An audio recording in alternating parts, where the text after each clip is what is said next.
how do I describe Sadhguru, who once and still is my friend, that one being that is there beyond the friend, the being that is there beyond his eyes, beyond his clothes, beyond his ashram, beyond even all the love that people give him.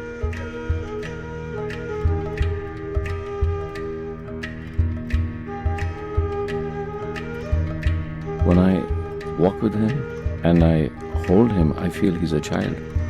I sense a child in him, and all my being says to me, you must protect this vulnerability. And then when he leaves, I feel that there is this vulnerability that is so acute and so intense, that is so powerful, that it needs no protection.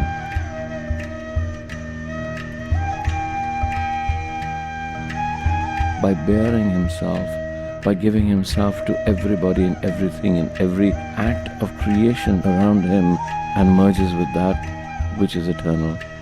And in that merging, there is no need for protection, except in my mind. How do I protect him? So the experience of being with Sadhguru can only be described in one very inadequate, misunderstood word called love. Love not in the form that we all look at it, but love as in complete surrender. Love as in complete compassion. Love as in compassion not for every other being, not for any time, but for every act of creation. When you get into your world, people ask you, is he your guru? And I say, no, that's just a word. Is he your friend? Of course he is, but that's just a word. Is that an ashram? Yes, it is, but that's just a word. Is Sadhguru a man that is bringing peace to the world? Yes, he is, but that's just a statement.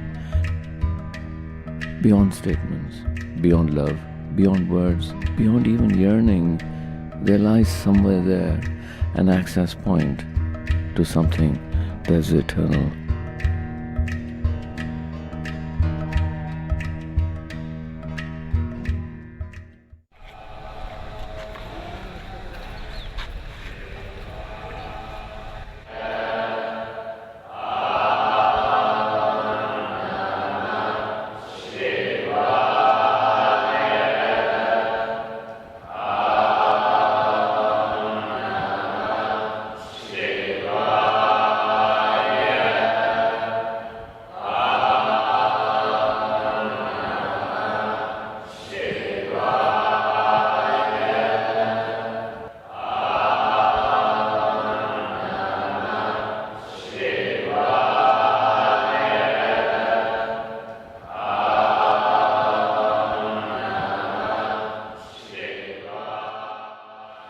Sadhguru, that's very powerful inside. I just walked inside into this space where all the brahmacharis are chanting.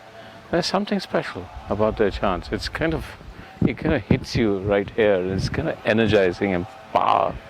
So what is it? What's a brahmachari?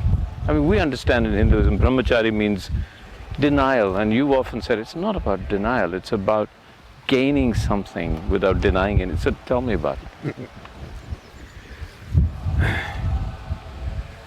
And I have to say, they're both men and women in there. It's not like, they're not like monks, that all the women have been put up in a nunnery and the monks are in some monastery. They're all there. For example, somebody is out to climb Mount Everest, okay? He prepares for years, probably for a lifetime he prepares. And then he is in the harshest of climate,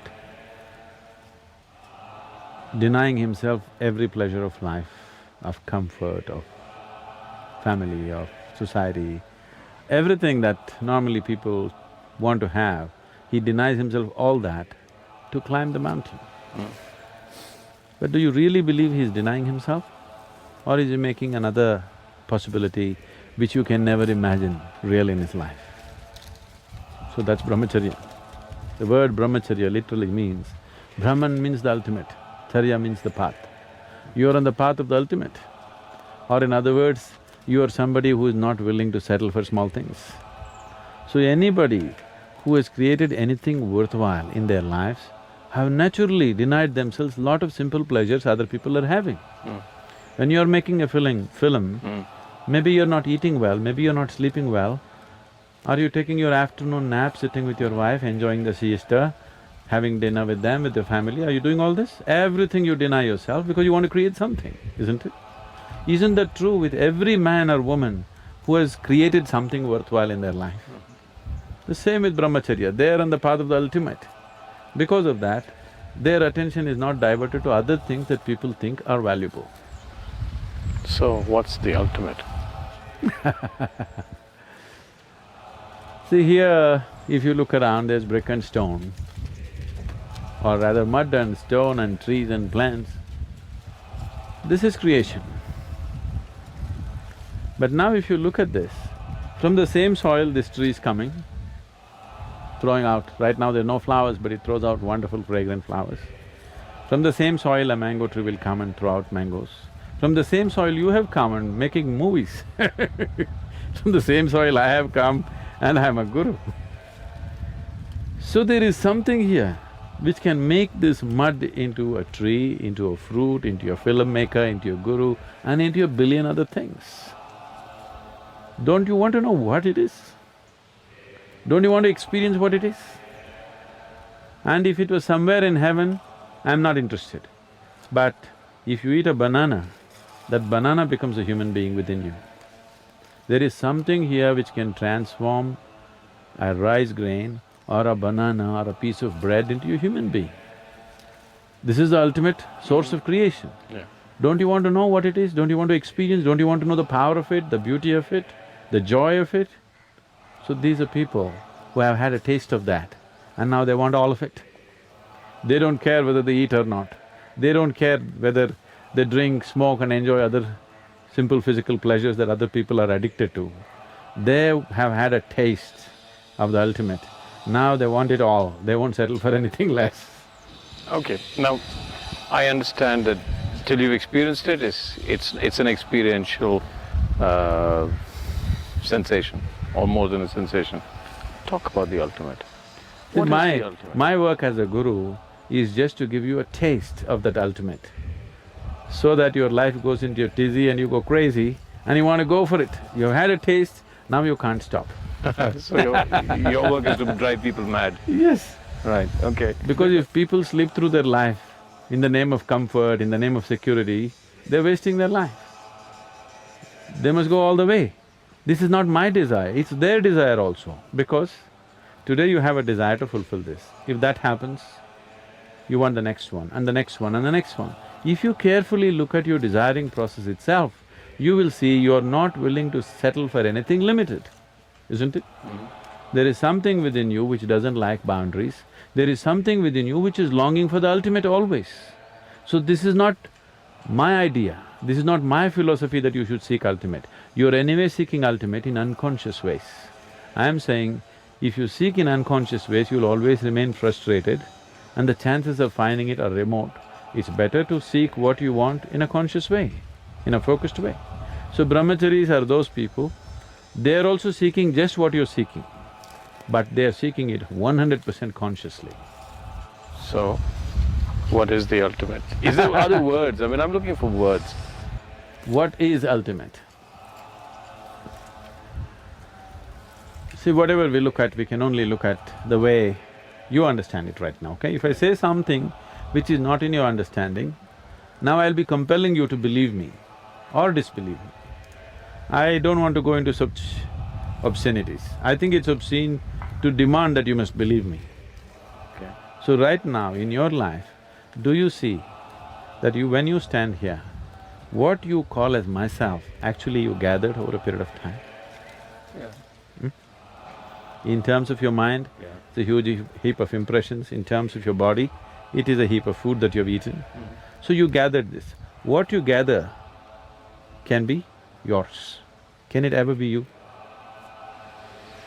No. Then what is the you beyond yours? What's the… So, you're existing here without even knowing what is me. Yeah. So this me, right now we will go this way, this me is the ultimate. This me is not a simple me. This me can make a piece of bread into a human being, a banana into a human being. This is not a simple thing. This same me which can make a banana into a human being also created the whole cosmic scape. It's not a different me. So the choice is just this, either you can exist here just as a piece of creation, or you can exist here as the very creator himself. That's the ultimate, for now. There's more to it, but for now. So why does everybody expect a guru to perform miracles?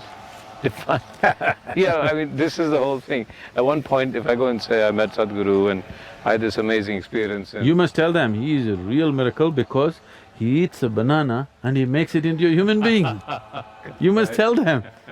What better miracle do you want? Right. So they have not understood the magic of eating a banana, or anything for that matter. So what you're saying is everything is a miracle in any case. See, either there are two ways of looking at life. If you have eyes, if you look at it closely, everything is miraculous because there's not one single atom in the existence that you can fully explain. So it's miraculous. Another way is, everything is happening, the whole physical existence is happening between cause and effect. Everything can be explained if your perception is deeper. Either nothing is a miracle or everything is a miracle. In your mind, if one thing is a miracle and another thing is not, you are in ignorance. Yeah. So even miracles are intellectual ideas that are boxed, separated See, from… anything that you cannot understand is miraculous for you. Yeah. If you did not understand how electricity works, and if I just touched that wall and light came on, you would think either I am the messenger or the sun or himself, isn't it? See, right now, I can take you there and show a great miracle for you. You will see mercury solidified. Mercury is to be liquid. According to modern science, you can solidify mercury only at -32°C. I'll show you mercury, which is solid. You can measure it weight to volume. You will see it's pure mercury, because there's no other substance on the planet which can weigh as much as mercury, so you can't fake it. You cannot fake it. You will see just a 23-inch tall ellipsoid, which weighs 682 kgs. Nothing else on the planet can weigh that much, unless I imported something from somewhere else, which I have not. This is just pure, plain mercury. But it's solid, in room temperature. Is that miracle enough? But it's not a miracle, I can explain the science of it. Now I know this is not what it's about, but for us mere mortals, it's very fascinating sometimes when I hear that in the brahmachari way of life, just the physical abilities, the energy levels that these people have, all the brahmacharis have, and what I've heard about, there's that mountain right there, and which would probably take me, what, 6–7 hours? No. 8 hours? You could do it in 3.5 hours. They'll do it in 35–40 minutes. So, because I've seen them, while I've been here, I've seen some of them, well, yeah, other than the volunteers and the the meditators, but I've seen the brahmacharis, they never sleep. When I go to bed, like, when I'm forced into bed because I stay awake a lot at night, they're still awake. And then when I come in the morning, they're like as fresh as anything, teaching us yoga, working, walking, working everywhere. And then I try to play football with them. And they're the most energetic football players. I mean, okay, so they're younger than me, but I've seen football players, the kind of energy they exhibit without sleep, without rest in this brahmacharya. And then I saw one of them eat, and I said, "What are you eating?" And he said, "Well, it was just soup and a few grains, and that's all they were eating." So tell me, what is it? Tell me about that energy that comes from this way of life, the way of lifting your energies. What does it do to you physically? See, the energy that you have right now is not all about the food that you eat. Sunlight, air and water you drink is actually contributing for more than 60% of the energy that you have. Yeah. I think there is a whole misunderstanding. I know if I say this, it would be very, very controversial because humanity has invested so much in the other direction. We are always thinking of energy as nourishment, food nourishment. People are constantly calculating how much iron, how much magnesium, how much this, how much that. And every I'm day not- there's something new. Yes, I'm not saying that's not needed. Definitely that's the chemical ingredient of the body.